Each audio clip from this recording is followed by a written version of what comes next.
صلو علی الحبیب صلی اللہ تعالی علی محمد. قبروں کی پوجا نعوذ باللہ من ذالک، یہ تو کفر ہے. مسلمان اللہ کے سوا کسی کی پوجا کرتا ہی نہیں ہے. تو مسلمان ہے، صرف اللہ ہی کی عبادت کرتے ہیں، ہم کسی کی عبادت نہیں کرتے. ہم مزاروں پر حاضری ضرور دیتے ہیں اور حدیث پاک کی روشنی میں دیتے ہیں. مشکات شریف کی حدیث مشہور ہے جس کا مضمون کچھ یوں ہے کہ میں پہلے تم کو قبروں کی زیارت سے منع کرتا تھا، اب کہتا ہوں قبروں کی زیارت کو کرو کہ یہ دلوں کو نرم کرتی ہے اور آخرت کی یاد دلاتی ہے وغیرہ. اور میرے آقا صلی اللہ تعالی علیہ وسلم ہر سال شہدائے احد کی زیارت کو جاتے تھے، یہ بھی حدیثیں ہیں. اور پھر سرکار صلی اللہ علیہ وسلم کے روزے پر کس کو نہیں جانا ہے؟ ایک بھی ہاتھ نہیں کھڑا کرے گا. سب کو جانا ہے نا سرکار کے روزے پر. بھائی وہ بھی تو مزار ہے، تو ساری دنیا اس کے لیے تڑپتی ہے، تو آخر یہ ہم لوگ کیوں قبر کی پوجا کرنے والے؟ نعوذ باللہ جو مزار مصطفیٰ پر جائے، جو گنبد خضرا کی زیارت کرے، نعوذ باللہ وہ قبر پرست ہو گیا، نعوذ باللہ. تو یہ ظلم ہے نا. سرکار صلی اللہ علیہ وسلم کے روزے پر جانا جائز ہے، اور بالکل جائز ہے، بلکہ حاجی کے لیے تو قریب بواجب ہے، جس نے حج کیا اس کے لیے. کہ حدیث پاک میں ہے جس نے حج کیا اور میری زیارت کو نہ آیا اس نے مجھ پر ظلم کیا، تو اس لیے قریب بواجب ہے. ایک حدیث میں فرماتے ہیں من زارا قبری وجبت لہو شفاعتی، کہ جس نے میری قبر کی زیارت کی اس پر میری شفاعت واجب ہوئی. اس طرح مطلب ہے کہ سرکار کے روزے کی تو زیارت، یہ اچھا یاد آ گیا نا کہ سبھی کرتے ہیں الحمدللہ.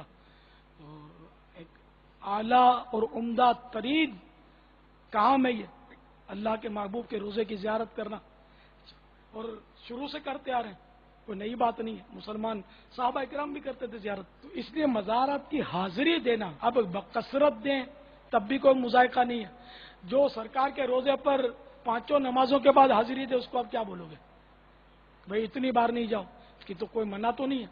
تو اگر کوئی کسی ولی اللہ کے مزار پر، اب روز تو کون جاتا ہے، 5 وقت تو شاید ہی کوئی جاتا ہو، ہفتے میں 1 آدھ بار جاتا ہوگا آدمی، تو اس کو کوئی بولے کہ یہ بھائی مزار پر ہی پڑا رہتا ہے، تو چلو نا یار بھلے پڑا رہتا ہے، تم کو کیا تکلیف ہے. ہاں سجدہ کون مسلمان کرے گا یار سجدہ مزار پر؟ میں نے تو ابھی باقاعدہ سجدہ کرتے ہوئے تو کسی کو نہیں دے گا.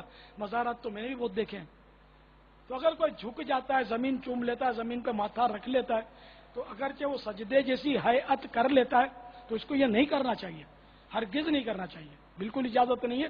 میرے آقا اعلی حضرت نے تو اس پہ رسالہ لکھا ہے باقاعدہ حرمت تعظیم سجدہ پر، کہ اللہ کے سوا کسی اور کو تعظیمی سجدہ یہ حرام ہے، اور عبادت کی نیت سے سجدہ اللہ کے سوا کسی غیر کو یہ کفر ہے. تو مسلمان اللہ کے سوا کسی کو عبادت کی نیت سے سجدہ کرے یہ تصور ہو ہی نہیں سکتا، اور سجدہ کرے تو مسلمان رہ نہیں سکتا.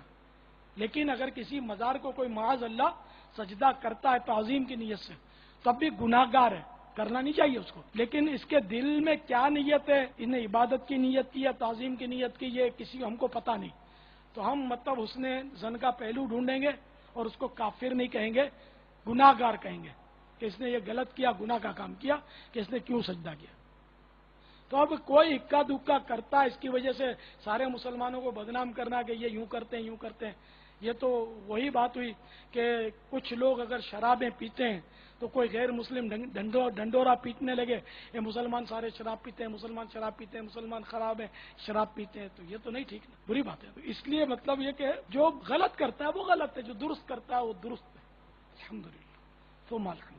صلو علی الحبیب صلی اللہ تعالی صلو علی الحبیب صلی اللہ تعالی علی محمد. مجھے اپنی اور ساری دنیا کے لوگوں کی اصلاح کی کوشش کرنی ہے.